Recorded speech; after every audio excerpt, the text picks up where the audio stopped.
Hi everyone, Peter here once again. It's a Saturday, it's story time, and I've got a couple of great stories lined up for you as always.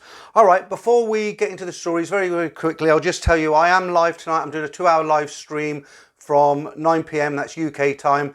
And do you remember one of the stories I told you last week about the guy who got the job? Jason, his name was. He got a job in a gift shop, and he also got a job in a go-go bar in Sea Dragon, I think it was, in Pattaya. And I'd asked him about his visa, how he managed to do that. Well, he did come back to me, and apparently, yes, he was on a tourist visa, and he took the risk, and a bit of a naughty boy, he shouldn't have done that, but he you know, nothing happened, he did get away with it. And the second thing that I wanted to tell you was that several people actually wrote to me and said, at the end of that story, he explained that his father went to Thailand at 60 on his first trip to Thailand, and he'd made every single rookie mistake in the book. And several people wrote to me and said, you know, perhaps Jason could put together the story of his father. That might be a lot of fun. It seems you guys just love the car crash stories, you know, where everything goes wrong. All right, so let's get on with these two stories. สวัสดีค่ะ Now, the reason I've only got two stories for you today is, well, really it's one. The second one is very short. But the one main story I'm going to start off with now is quite a long story. It's very interesting. It's a great story. And the second one was sent to me by Dan in Chiang Mai. He's a guy who went out for dinner with his wife, and they sent all this food to the table, and he was going to pay for it, and then they took it all away again. Well, he sent me another short little story, which is quite fun to read out. So let's crack straight on with this story, and I feel pretty sure you're going to enjoy this. This is a great story with no real bad endings, but I don't want to give too much away. Okay, my story is from my first trip to Thailand around 30 years ago in 1990. I'm an American and was studying in New York City. I decided that after finishing my degree, I would take a long trip somewhere new and exotic. After doing some research, I decided on Southeast Asia because the price was much better than other destinations. Just finishing graduate school, my bank account was not exactly flush with money, as you can imagine. I was able to get a courier ticket to Bangkok for $500 return. I'm not sure if you've heard of a courier travel ticket, but you basically travel very cheaply as a courier, and the courier company uses your luggage space to ship cargo. My ticket was $500 when the best one I could find for myself was $1,500. It's funny how I could get a ticket nowadays for about $500 return in today's dollars. The term of the courier deal were that I had to return within 6 weeks, and I couldn't leave Thailand. So I set about planning my adventure. Basically, I decided to wing it, and I had not made any hotel reservations, but in general, I wanted to relax on a tropical island, visit Bangkok, another island in the south, and visit the north of the country as well. Very few people from New York or America more generally made the 24-hour plus trip to Thailand for travel or vacation. So I knew very few people who had been there. Remember, this is back in 1990. Most of my knowledge came from the travel books and brochures, in particular a book called Southeast Asia on a Shoestring, which was a backpacker's Bible back then. The internet was very new back then, and there certainly wasn't any YouTube channels with old hands providing good advice. I was quite naive as to the nightlife situation in Thailand and other aspects of Thai culture.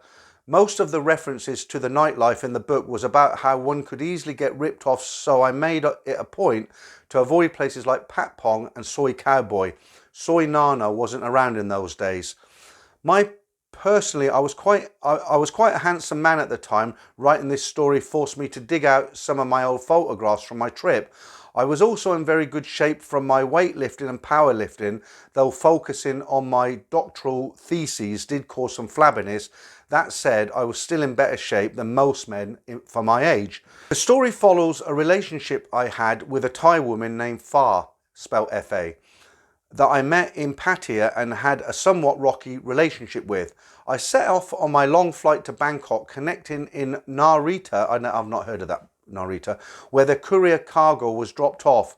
On the Narita to Bangkok leg of the trip, I happened to be sitting next to two American women, and we struck up a conversation.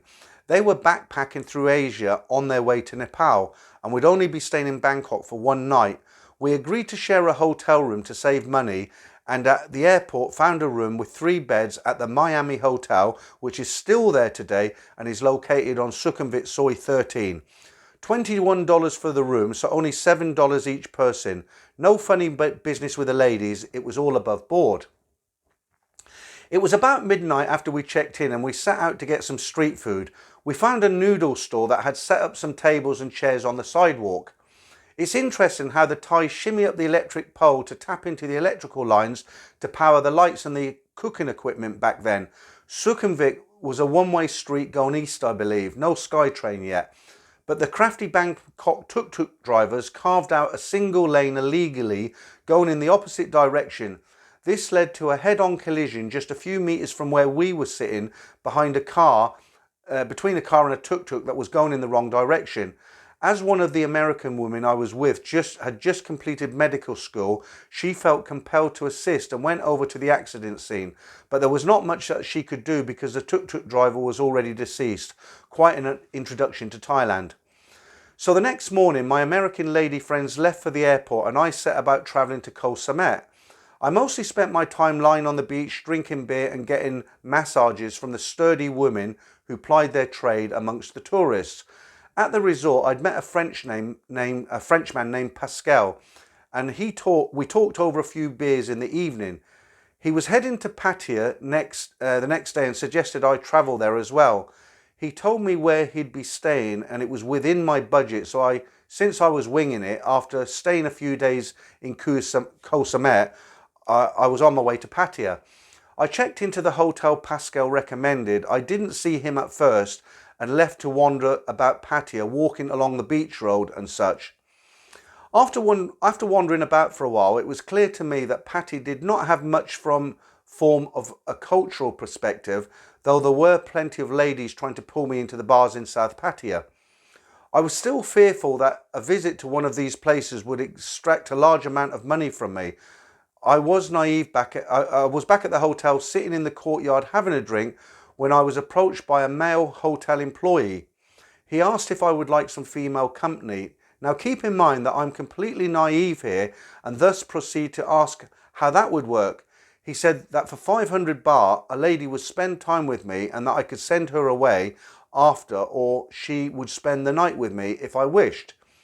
Now I didn't have a huge budget, but 500 baht back then was only US dollars 20. So since I was alone and otherwise a little bit bored with Pattaya, I agreed. He went to make a phone call and a short while later came back with 2 Thai women and asked me to choose which one I liked. I found this a little bit awkward to make such a choice openly in front of the ladies. Both were attractive, but one was a stunner, long raven hair and nice eyes. She was also a bit more full-figured than most Thai women, who at the time mostly looked a bit undernourished relative to Western women. I've noticed over the decades that Thais have gotten taller and heavier. Anyway, back to my story. The stunner of the 2 girls was a girl called Far, with whom I'd have a relationship with over the next several weeks. Far and I went back to my room and started getting to know each other a little better. Far was not too old, no children, and from the Chiang province. She had completed high school and spoke English well enough for us to have a decent, if simplistic, conversations. We spent the next several days drinking beer on the beach in Jomtien in the afternoon, and in the evenings, of course, multiple daily aerobic sessions. I could feel that Far was taking a liking to me beyond just being a client. After several days of this routine, I was getting a bit bored with Pattaya and decided to end my time there and move on to visit Bangkok. It was also draining my budget, as I'd also learnt that the expectation was that if you're spending time with a girl, you're also paying for her food and drinks. Far didn't eat much and food was pretty cheap back then, but she had a good beer drinking appetite. So I told Far that my time in Pattaya was coming to an end and that I'd be heading to Bangkok next. Expecting a degree of sadness on her part, she surprised me by immediately suggesting that I come back to Pattaya after I toured Bangkok. I was certainly taking a liking to her, who wouldn't? And I agreed to return. She gave me the phone number of the house where she stayed and she said to call her when I returned to Pattaya. I found a cheap guest house on Kosong Road and I spent a few days in Bangkok visiting the cultural sites, temples, klongs, night markets, etc. Klongs are the canals that run through Bangkok. I'd met up with a very cool Australian guy and we did the tours by day and spent the evenings drinking rum, of which he'd brought an ample supply from Australia. I did my best to keep expenses low to save my money for Pattaya, thanks much to the Australian friend and his rum, because beer was typically the biggest part of my budget. After a few days, I called Far and told her that I'd be back in Pattaya after the day after next. After another day of touring and drinking, I said my goodbye to my Australian friend, who kindly gave me a bottle of rum for the road, and I made my way back to Pattaya. After arriving in Pattaya and checking into the hotel, I called Far's house. I was quite surprised and shocked when the woman who answered shouted down the phone, "Far not here, have new boyfriend." She then went on to say, I send you new lady, take care of everything, okay? Needless to say, I was a bit stunned by this time, very disappointed. In fact, I called back a second time, but also got the same response. I decided to take a walk around Pattaya, found a small bar overlooking the beach and had a few beers and considered my options. I suppose I was naive back then and Far wasn't interested beyond just keeping customers happy. I really wasn't interested in staying in Pattaya without Far, so I decided to stay the night and move on the next day to Koh Samui. When I got back to my hotel in the late afternoon, one of the male employees noticed I was alone and approached me. "You want lady?" Feeling lonely and a bit buzzed after my daytime beer drinking session, it seemed like a good idea. He came to my room a short while later with two ladies. Same routine, I chose the one I found more attractive and we sat in my room getting to know one another. Dang was 27 years old. She had two kids and also from Chiang province. She was certainly attractive but not a stunner like Far, and her body showed the effects of childbirth. We got along well, her English was passable and we spent the evening at a bar and she spent the night. The next morning she asked if I'd like to spend another day with her and I agreed. She said she needed to go home and get a change of clothes, eat, etc. and she would be back in 2 or 3 hours. She'd bring a bathing suit and we could spend the day on the beach in Jomtien. While waiting for Dang to return, I head out for breakfast. On my way back to my room, I walked by the room of a Canadian guy I'd met the day before. He invited me into his room for a chat and I was playing dominoes with his lady friend, and guess who shows up? It was Far. She ran into the room, threw her arms around me and started crying intensely. I excused us and we went back to my room where the crying turned into intense anger. "Why you take another lady?" she yelled along with other words of anger. I did my best to explain that I was sad and disappointed that she didn't wait for me and that I thought I was nothing special for her. She said that she really liked me, but that she had to go with someone else. I guess she didn't get to pick and choose her customers. She says that she really likes me and it's not her fault that she couldn't meet me. So after a little more of her crying and me apologising, she pushed our conversations towards a makeup aerobic session, just slightly awkward because I'm expecting Dang to return at some point. So Dang does return and it's awkward because we're sweaty from our aerobic session. Far and Dang talk a bit in Thai and of course I don't understand it. It turns out that Far will be accompanying us to Jomtien to spend the day. Also very awkward for me, but I do my best to drown it in beer. When we return to the hotel after one day at the beach, Far says that she needs to go back to her other client, but that she will come back tomorrow and she's free then. She also says that I should spend the night with Dang since I'd already paid. This was very awkward. Far was basically saying to me, "Sleep with this woman tonight and I'll see you tomorrow." At this point, I say to Dang, "You cannot stay with me." In retrospect, a big mistake because it causes her to lose face. Another Thai cultural point that I'm not familiar with. Ultimately, they both leave, I get some dinner and turn in early, sleeping alone. The next day, Far comes to see me and all is good between us. We spend a few days in Pattaya with the usual routine of drinking at Jomtien Beach and hanging out in the bars or discos in the evening.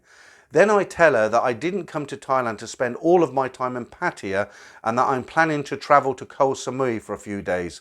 Far says many beautiful ladies in Koh Samui cannot let you go there alone. I tell her that I cannot afford to take her.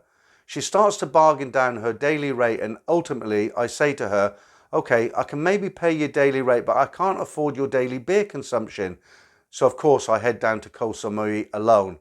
Far recommends a place to stay in Lamai beach area. She also gives me some pictures to give to the bartender at a local bar from a past visit.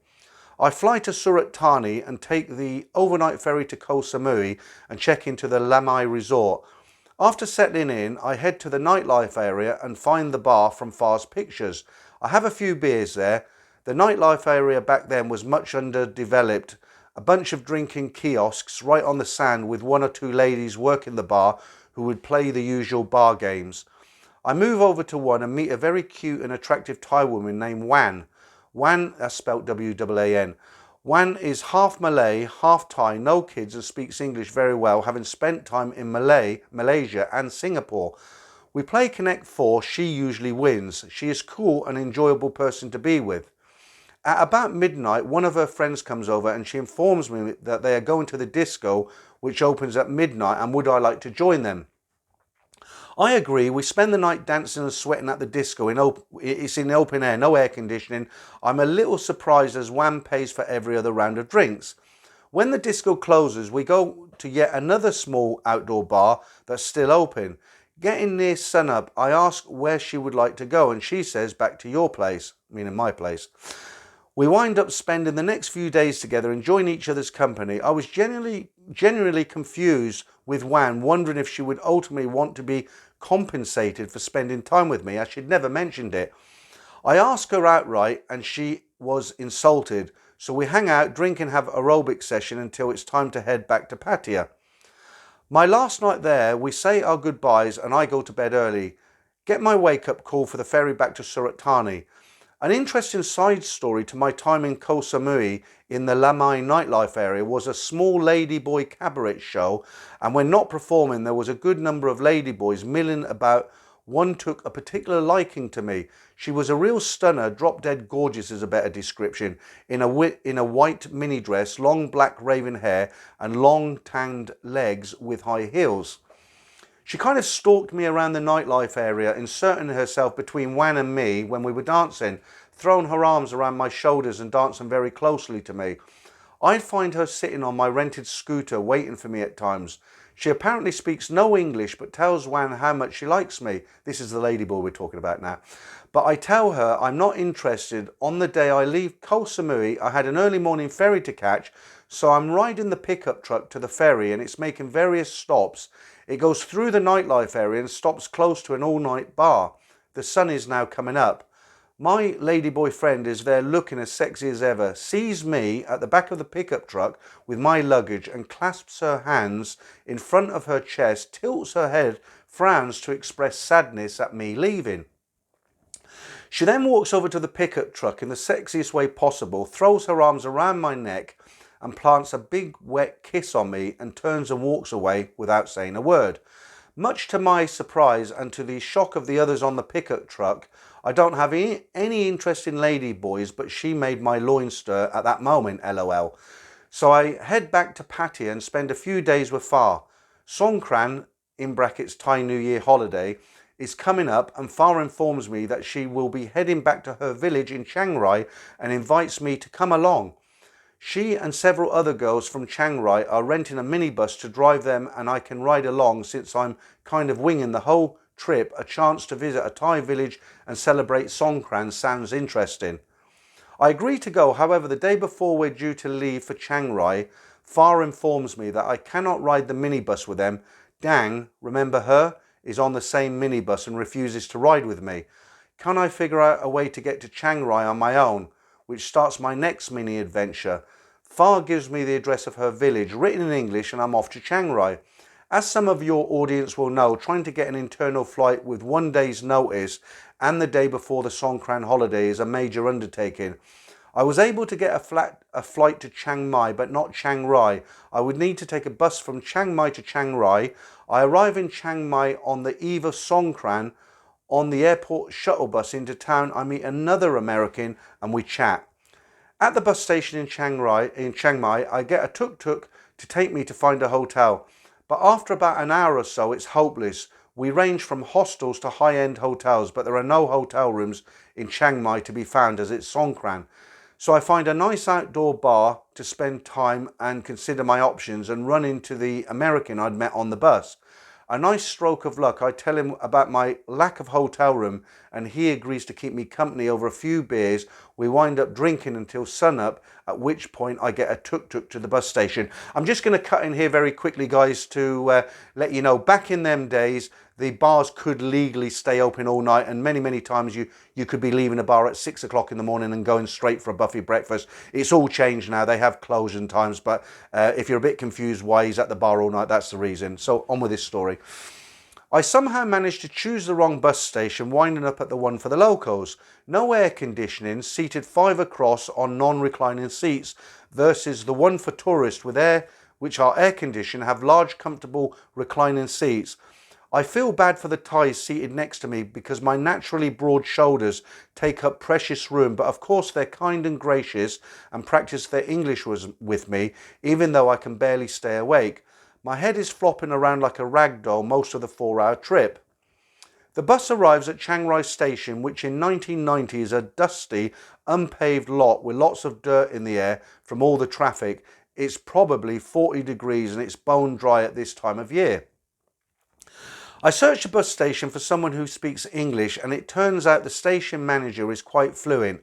He then finds a taxi driver, reverse translates Far's address, and he drives me to Far's village. In about 30 minutes, it's a small village with underdeveloped homes and no paved roads, but it has electricity. There are no individual home addresses, so the driver helpfully goes to house to house inquiring about Far's home, and finally we're directed to her house. Her aged parents answer the door and speak not a word of English, but fortunately point up the road where Far is riding around on a scooter. She's a bit surprised and very happy that I made it.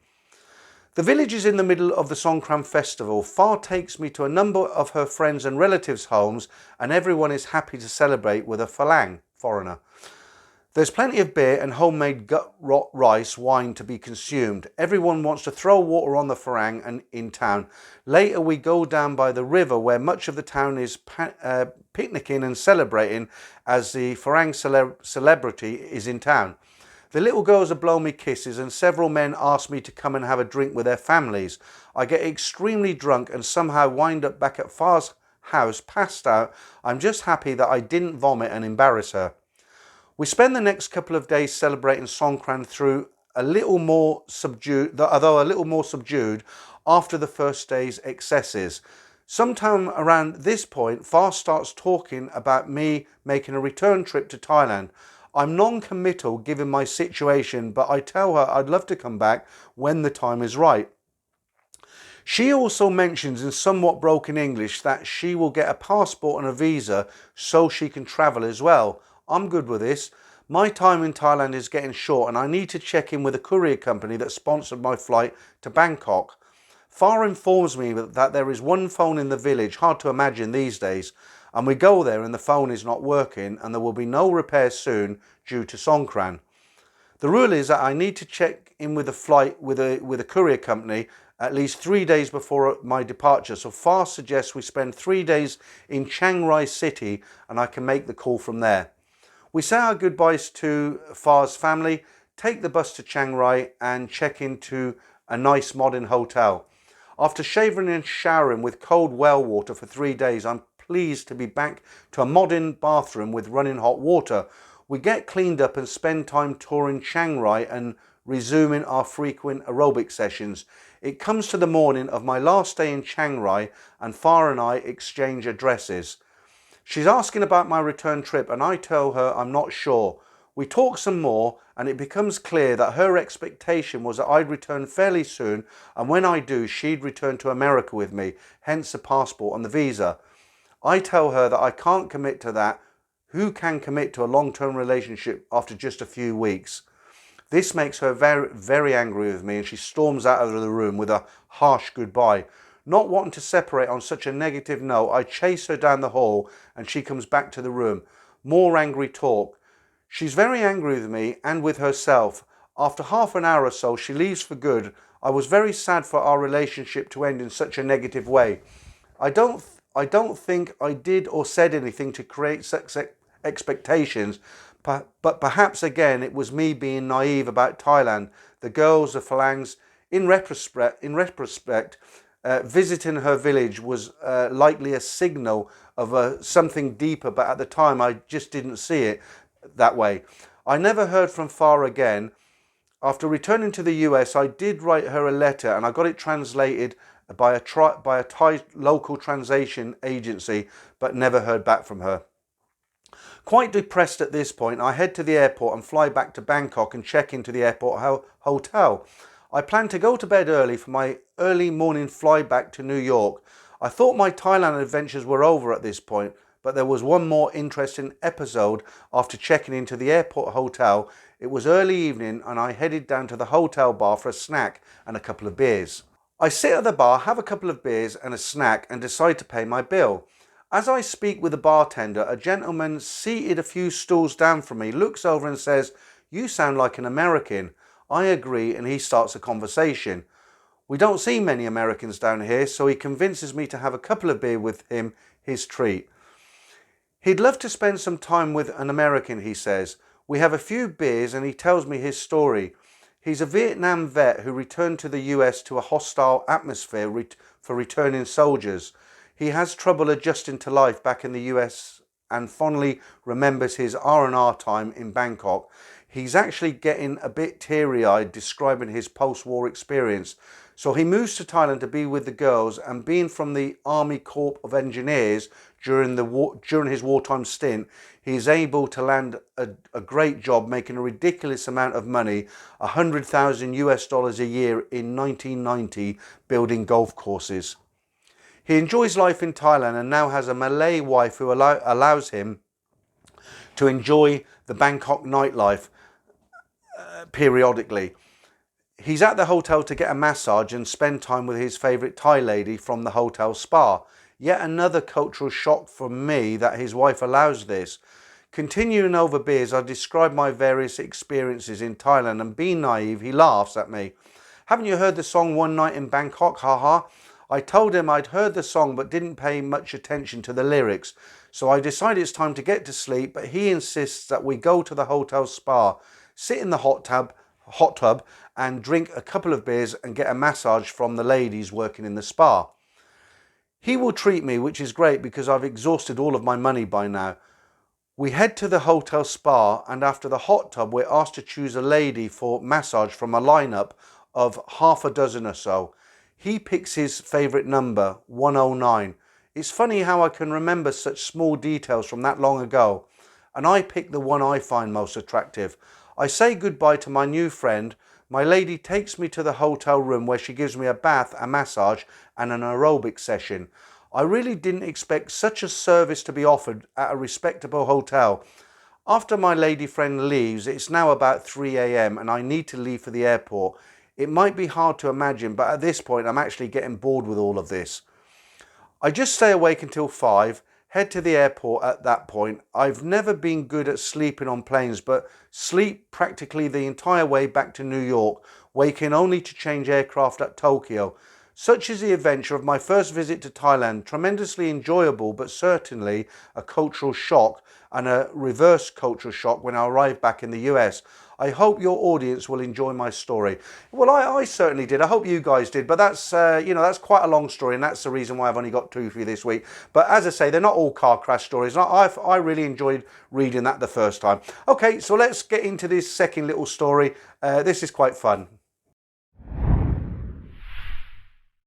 So this is quite an interesting story. As I said at the beginning, it's sent in by Dan, who's a permanent resident of Chiang Mai, an American guy. He's been there about 12 years. And he's an older guy. He's 60 plus. And, when you get older, you're not always into sort of bar finding these girls from the bars. But when he goes out, he likes to have fun. And he just sent me this little story. And there's a word in here that's going to be very, very difficult for me to pronounce. So if I cock it up, if I make a mistake, I'll apologise now. But I'm just going to carry on with the story. And you'll know when I get to that word. So here we go. Right. Hi, Peter. This is Dan in Chiang Mai. You may remember me from the story you read out about misdelivered restaurant food that you read out a week or 2 ago. Here is another short story. This story relates to beer bars, an alternative way to have fun. I don't go out often, but when I do, I want to have fun. Otherwise, what's the point?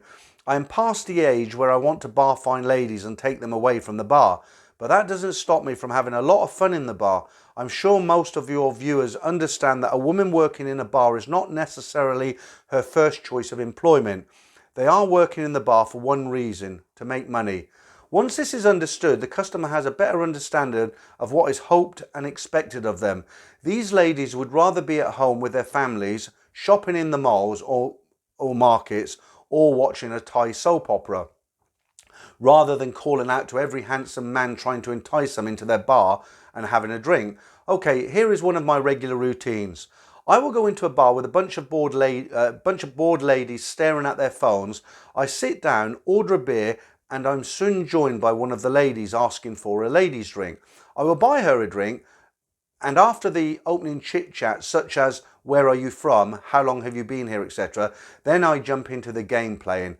I give a 20 baht reward for correct answers. So just in case anybody doesn't know, 20 baht, 100 baht is about £2.50, or in dollars, I don't know, about $3. So divide that into 5. It's not a lot of money. So I give a 20 baht reward for correct answers. This has a lady squealing with delight when they win. One of my games is to ask the barwoman if she has ever heard of the English word supercalifragilisticexpialidocious. Of course, they have never heard of such a ridiculous word, and they tell me so. I then flag down a passing by Westerner and ask him to tell me the long word from the movie Mary Poppins. 9 times out of 10, they repeat the word perfectly with a big grin on their face. The bar girl's jaw drops to the table. I almost never lose 20 baht on that one. One of my favourite games I call personal trivia. This one can take the jingle out of your jeans, but the girls really enjoy it. Again, a correct answer earns 20 baht. After the question, I give 3 potential answers, one of which is correct. Normally, this draws a crowd of about 3 or 4 girls to my table. Here's how it goes. I ask a question like, how much do I weigh? Then I stand up, turn around and listen to their answers. Some pick the right answer and get their happy reward of 20 baht. I continue on with the meaningless trivia questions about how old I am, how long have I lived in Thailand, how many kids do I have, etc. You got the idea. It's hilarious and profitable fun for them as well as for me. The most fun question is when I ask them the colour of my underwear I'm wearing. I give them 3 choices, and then they squeal so loudly when I unzip my fly to show the colour of my boxers. Great fun.